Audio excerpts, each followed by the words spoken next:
दावा। बंगाल चुनावों को देखते हुए बीजेपी के लिए आज का दिन बेहद अहम है, क्योंकि प्रधानमंत्री नरेंद्र मोदी आज कोलकाता दौरे पर जा रहे हैं, जहां वो ऐतिहासिक रैली को संबोधित करने वाले हैं।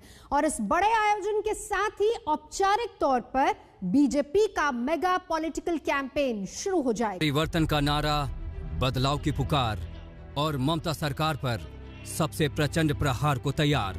कोलकाता के ब्रिगेड परेड ग्राउंड से आज सबसे बड़ा हल्ला बोल होने वाला है।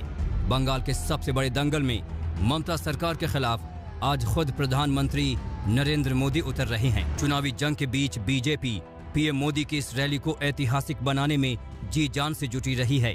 अब तैयारियां पूरी हो चुकी हैं। बंगाल में मशहूर है कि जिसका ब्रिगेड ग्राउंड उसी का बंगाल। बीजेपी उसी ब्रिगेड ग्राउंड पर ताकत प्रदर्शन कर बंगाल को भरोसा दिलाना चाहती है कि पार्टी परिवर्तन का इरादा करके आई है। इस पूरे दायरे को देखें परेड ग्राउंड के, तो आप देख सकते हैं कि दूर दूर तक इसका विस्तार है, चारों ओर इसका विस्तार है। और इसीलिए इस परेड ग्राउंड पर किसी भी नेता के आने का सीधा मतलब ये हो जाता है कि आप अपनी उपस्थिति, अपनी लोकप्रियता को उस हिसाब से दर्ज कर सकते हैं। और प्रधानमंत्री को देखने के लिए वैसे भी इस पूरे क्षेत्र के लोग जब यहाँ पर पहुंचेंगे तो ये एक अलग तरह का अपने आप में विजय घोष हो सकता है। यहाँ पर दो स्टेजेस का अलग अलग निर्माण किया गया है, यानी कि प्रधानमंत्री मुख्य स्टेज पर रहेंगे और कुछ राष्ट्रीय नेता भी, लेकिन जो स्थानीय नेता हैं उनके लिए एक मंच का निर्माण और साथ में मीडिया के लिए एक अलग मंच का निर्माण। यहाँ पर 4 स्तर की बैरिकेडिंग की गई है मंच के सामने, ताकि सुरक्षा यहाँ पर जबरदस्त रहे। लगभग 1500 सीसीटीवी कैमरे यहाँ पर लगाए गए हैं, ताकि किसी भी तरह की अगर गतिविधि ऐसी हो तो उस पर नजर रखी जा सके। पूरे प्रदेश से कार्यकर्ता आ रहे हैं, नॉर्थ बंगाल से भी आ रहे हैं। हमने पहले नॉर्थ बंगाल के कार्यकर्ताओं से कहा था कि हम वहाँ रैली करेंगे, बोले नहीं हम तो आना चाहते हैं, तो वो लोग भी एक ट्रेन स्पेशल करके आ रहे हैं। तो इससे बहुत सारे कार्यकर्ताओं का जो उत्साह है वो बहुत जबरदस्त है, और इसीलिए मैं कह रहा हूँ कि ये बंगाल के इतिहास की बिगेस्ट रैली है। प्रधानमंत्री मोदी सुबह करीब 1:30 बजे कोलकाता एयरपोर्ट पर उतरेंगे। वहाँ से वो सीधे इस ब्रिगेड ग्राउंड पर पहुँचेंगे, जहाँ विशाल रैली का आयोजन किया गया है। पीएम मोदी की रैली के लिए बीजेपी कार्यकर्ताओं में जबरदस्त उत्साह है।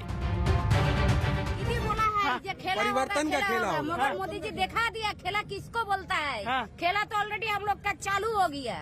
खेला चालू हो गया है। खेला चालू हो जीत गया। किसकी होगी? खेला रहे हैं अपने तो परिवर्तन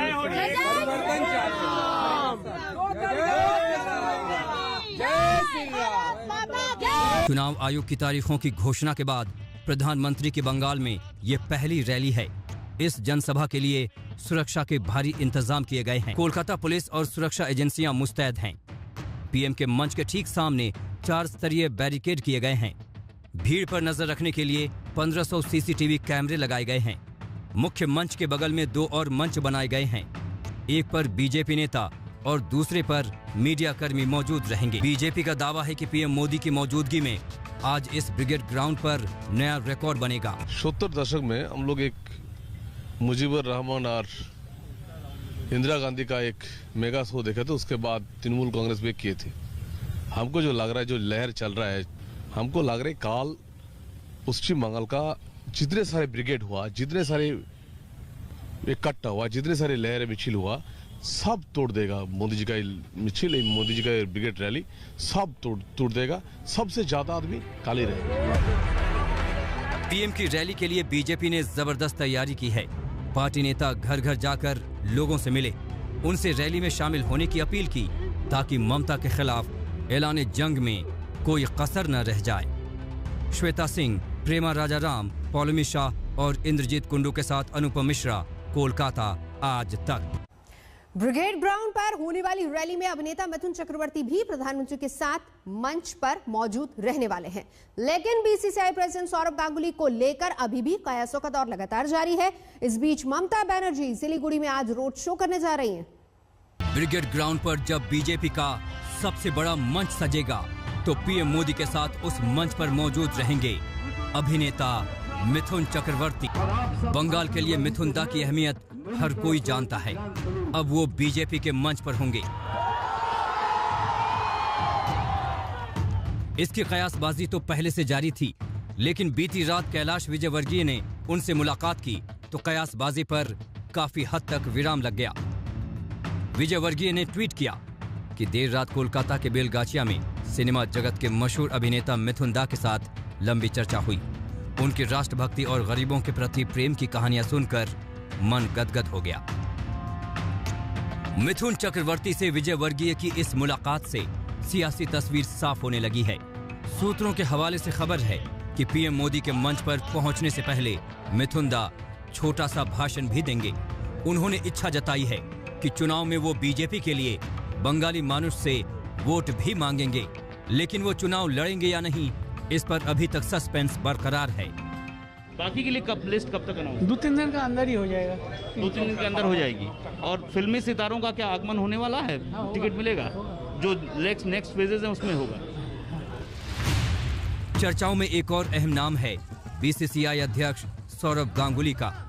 कयास लगाए जा रहे हैं कि गांगुली भी पीएम मोदी के मंच पर मौजूद रह सकते हैं। हालांकि सौरभ गांगुली अब तक अपने राजनीतिक करियर को लेकर बोलने से परहेज करते रहे हैं। उनके करीबी भी बताते हैं कि फिलहाल उनका राजनीति पारी का कोई इरादा नहीं है। देखिए, एक खबर बनाया जा रहा है, पिछले 6 महीने से चल रहा है। ना तो सौरभ गांगुली ने इसके बारे में कुछ बोला है, ना तो भाजपा ने कुछ पॉजिटिव बोला है।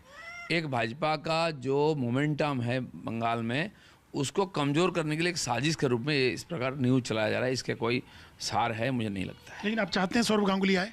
हम तो चाहते हैं सब कोई आए, बंगाल में परिवर्तन करें। वैसे बीजेपी मिशन बंगाल के लिए हर कदम संभल कर रख रही है। समर्थन जुटाने के लिए हर मुमकिन कोशिश की जा रही है, लेकिन ममता भी अकेले डटी हैं। जिस वक्त पीएम मोदी कोलकाता के ब्रिगेड ग्राउंड से हमला बोलेंगे, उसी दौरान मुख्यमंत्री ममता बनर्जी कोलकाता से करीब 600 किलोमीटर दूर मोर्चा संभालेंगी। अपने चुनाव प्रचार के आखिरी चरण की शुरुआत आज ममता सिलीगुड़ी से करने जा रही हैं। नए अंदाज में ममता दीदी दिखेंगी। गैस सिलेंडर को लेकर वो रोड मार्च करेंगी और यहाँ जो है लगभग 1.5 किलोमीटर जो है मालागुड़ी से लेकर 1.5 से 2 किलोमीटर वो पैदल मार्च करने वाली हैं। इसे जो है हाशमी चौक कहते हैं। यहाँ आकर ये मार्च खत्म होगा। सिलीगुड़ी में रोड शो के जरिए ममता रसोई गैस की महंगाई के खिलाफ आवाज बुलंद करने वाली हैं। उनके निशाने पर होगी केंद्र सरकार। বিশেষ করে মানুষের যেটা সবচেয়ে বড় ইস্যু দ্রব্যমূল্য বৃদ্ধি এবং কালকে আমরা বেলা 1টায় জমায়েত করছি। আমরা ওখান থেকে জমায়েত করে আমরা মিছিল করব, তারপরে ভিনাসের কাছে আসব। কিন্তু আমরা যেটা জমায়েত করছি, জমায়েতটা হচ্ছে দার্জিলিং মোড়। ওটা বেলা 1টায় জমায়েত করা হচ্ছে। দুটোই মিছিল স্টার্ট হবে এবং আমরা সিলিন্ডার নিয়ে মিছিল করব। अपने विरोधियों से लोहा लेने के लिए ममता और उनकी पार्टी कमर कस चुकी है। जैसे जैसे सियासी लड़ाई आगे बढ़ रही है, टीएमसी कड़ी टक्कर देने के लिए दांव भी चलने लगी है। अब देखना है कि बीजेपी के नारों और ममता के दांव में किसका पलड़ा भारी रहता है। सिलीगुड़ी से सत्यजीत कुमार के साथ कोलकाता से पौलमी साहा और अनुपम मिश्रा, आज तक। नंदीग्राम से शुभेंदु अधिकारी को बीजेपी ने अपना उम्मीदवार बनाकर यह तय कर दिया है कि नंदीग्राम में अब की बार भीषण संग्राम होने वाला है, जिसकी पूरी तैयारी हो चुकी है। सामने होंगी ममता बनर्जी की बड़ी चुनौती। शुभेंदु ने दावा किया है कि जीत उन्हीं की होगी, वो भी 50,000 वोटों से। और ममता बनर्जी से लोग ऊब चुके हैं, इसलिए मैं कह रहा हूं कि बिल्कुल टक्कर देंगे, टक्कर ही नहीं देंगे। ममता बनर्जी अपनी सीट हारेंगी भी। नंदीग्राम से चुनाव लड़ने का ऐलान कर ममता बनर्जी ने बीजेपी को सीधी चुनौती दी थी और बीजेपी ने भी नंदीग्राम से शुभेंदु को लड़ाकर सबसे बड़ा दांव खेला है। दरअसल इस वक्त बीजेपी के पास ममता के मुकाबले शुभेंदु से बड़ा चेहरा कोई नहीं है। ऐसे में नंदीग्राम से अगर शुभेंदु को न लड़ाकर किसी और को लड़ाया जाता तो बीजेपी कार्यकर्ताओं में एक पलायनवादी संदेश जाता, जो बीजेपी के लिए सही नहीं होता। और सबसे बड़ी बात है कि नंदीग्राम खुद शुभेंदु की अपनी जमीन है। ऐसे में शुभेंदु का करियर भी इसी संग्राम, इसी नंदीग्राम की लड़ाई पर टिका हुआ है। कल टीएमसी नंदीग्राम में ममता के लिए किराए के नए घर का रंग रोगन करा रही थी। आज उसी नंदीग्राम में शुभेंदु अधिकारी ने पदयात्रा निकालकर ममता की चुनौती को स्वीकार किया।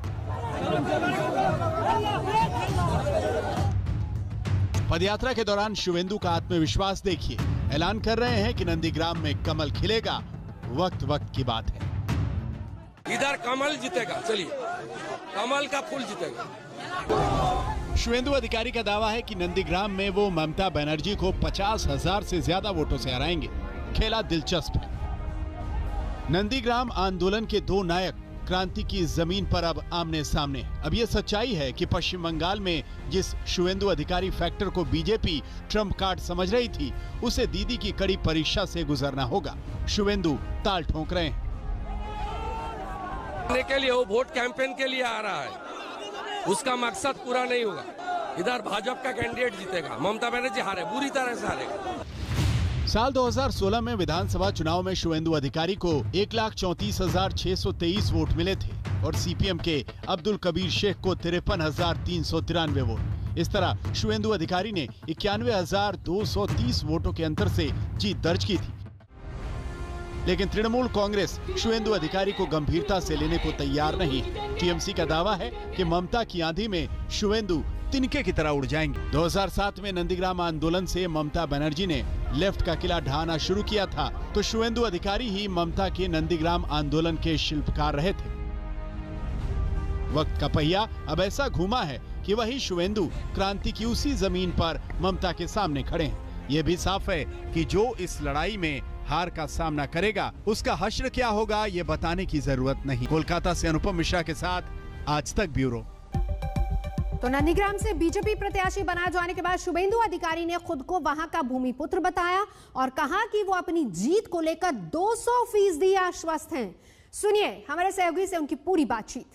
पहले भारतीय जनता पार्टी मुझे नंदीग्राम से अपना उम्मीदवार प्रत्याशी के रूप में मनोनयन दिया, इसलिए मैं भारतीय जनता पार्टी का नेशनल लीडरशिप और स्टेट इलेक्शन कमेटी के ऊपर मेरा आभार प्रकट करता हूं। जो रिस्पॉन्सिबिलिटी मिला मैं निभाऊंगा और भारतीय जनता पार्टी का कमल का निशान नंदीग्राम में और पूरा बांग्ला में खिलाने के लिए मैं काम करूंगा। क्या आप सीएम पद के लिए दावेदार होंगे अगर इलेक्शन? देखिए, बीजेपी में इस तरीके से कोई इंडिविजुअल डिसीजन ओपिनियन नहीं होता। मैं पार्टी का अनुशासित सिपाही हूं। इस बार चुनाव पूरे एक टीम के नाते हम सब लोग काम कर रहा है। पार्टी का जो सिस्टम होता है उससे पार्टी तैयार करेगा। I am not contender also, I am very sincere worker of the BJP.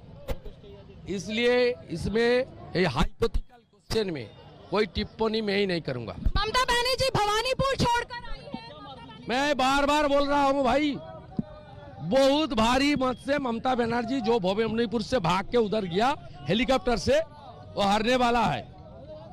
50,000 से ज्यादा वोट में उन्होंने ये चुनाव हारेगी, बुरी तरह से हारेगी। भवानीपुर नहीं छोड़े, नहीं भाग गया। आपने अपनी बूथ में भाजपा ने जीता। 2019 में आप आंकड़ा निकाल लीजिए इलेक्शन कमीशन से, मित्रों इंस्टीट्यूशन में अपने बूथ में जो हारता है उसका पास कौन है? कोई नहीं है। तो भवानीपुर तृणमूल हार जाएगी। तृणमूल हार, वो बीजेपी का सीट है। कलकत्ता का लोग इतना करप्शन, इतना जुलूम और तोलाबाज भाईपो का जितना भी अत्याचार उधर हुआ है, सबका कोलकाता का लोग का सब अपने आंख से देखा। नौकरी नहीं है, इंडस्ट्री नहीं है, पूरा के पूरा बर्बाद कर दिया सिस्टम को।